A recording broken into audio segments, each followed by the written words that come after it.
Salut, bienvenue sur cette vidéo. Aujourd'hui, on va voir la fonction si et la fonction nbval et nbsi. Donc, d'abord, on va faire la fonction si. Mais avant de commencer le cours, si tu n'es pas encore abonné, je t'invite à t'abonner et activer la cloche pour ne pas rater les cours qui passent ici. Donc ici, on va faire l'observation en utilisant la fonction si en se référant du reste à payer. On a une liste de clients. Voici leur numéro d'enregistrement, leur nom et prénom, leur numéro de téléphone, leur pays, ville, date de paiement, montant, reste à payer. Donc, on va faire ici l'observation, mais en utilisant la fonction si. Ça veut dire quoi? Si, exemple, un client ici a un reste à payer qui est supérieur à 0, que la machine nous affiche que l'Excel ou l'ordinateur, la machine nous affiche impayé, sinon payé. Exemple, Ibrahim Diallo, il a un reste à payer 1. Donc, on va faire de la sorte que sur l'observation que la machine nous affiche ici impayé. Comme maintenant Keita Amadou un reste à payer 0, qu'elle nous affiche ici payé. Donc, sans plus tarder, on va faire ça.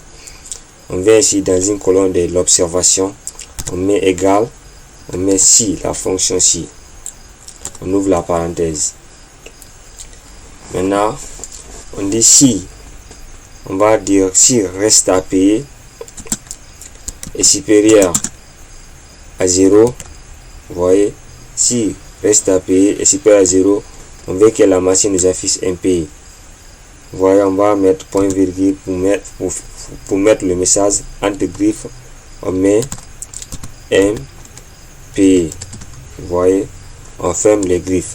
D'ici, reste à payer supérieur à 0, que nous affiche impayé, sinon payé. Pour dire sinon sur Excel, on met un point virgule. On ouvre les griffes encore. On écrit payé. Donc, on ferme les griffes d'abord, on ferme la parenthèse. Je vais réexpliquer la formule. On dit si reste à payer est supérieur à 0, on veut que la machine nous affiche impayé, sinon payé. Donc on va taper entre, on va voir exactement comme Diallo Ibrahim a un reste à payer 1, la machine nous a affiché impayé. Maintenant pour les autres, on va pas recommencer d'écrire la formule encore, on va juste recopier ici la formule automatiquement. Sur ce, on vient ici sur le poignet ici, on recopie la formule. Même s'il y avait 1 million de personnes, c'est comme ça qu'on va recopier la formule. On va pas faire ça manuellement. Venir devant chaque colonne, on recommence la formule. Vous voyez, donc la fonction si nous a permis de faire l'observation ici en se référant du reste à payer. Vous voyez, Diallo Ibrahim a un reste à payer 1. Vous voyez, sur l'observation c'est impayé, mais comme exemple les deux là ont un reste à payer 0, c'est écrit payé. Donc c'est la fonctionnalité de la fonction si. Sans plus tarder, on va passer à l'étape supérieure. On vient ici, on va faire la fonction nbval et nbsi. Donc ici il y a deux choses à faire. On va compter le nombre de personnes sur la liste, sur notre liste. Ici c'est juste un exemple, mais même s'il y avait plusieurs personnes sur la liste, c'est la même procédure. Donc on va compter le nombre de personnes ici en utilisant la fonction nbval, parce que sur Excel, nbval nous permet de compter les colonnes contenant les données sur Excel. Exemple, non, on va pratiquer ici, vous allez voir. On met égal nbval, on ouvre la parenthèse. Vous voyez, on va sélectionner maintenant notre liste. On sélectionne, vous voyez, il y a une colonne vide ici, mais on sélectionne. nbval va seulement compter le nombre de colonnes qui contiennent des données. Quand on sélectionne, on ferme la parenthèse, on tape entrée. Vous voyez, nombre de personnes égale à 7. Exactement, quand on compte manuellement, on trouvera 7 personnes. Il y a 1, 2, 3, 4, 5, 6, 7. malgré il y a une colonne vide ici, mais la chose NBVal ne compte pas ça. NBVal compte seulement les données, les colonnes qui contiennent des données. Donc c'est la fonctionnalité de la fonction NBVal. Après, deuxièmement, on va compter le nombre de personnes qui ont l'AS, j'ai mis une AS, qui ont un AS, c'est une erreur, qui ont un AS qui est supérieur à 30. Donc, attendez, on va essayer de modifier ça. Ah non, c'est bon, on va traiter. C'est une erreur de frappe. On va compter le nombre de personnes dans notre liste qui ont un AS qui est supérieur à 30 ans. Vous voyez, il y a les autres qui ont un âge supérieur, qui est inférieur à 30 ans. Exemple, Mamadou a 22 ans, mais Moussa a 54 ans, c'est supérieur à 30. Yero a 20 ans, c'est inférieur à 30.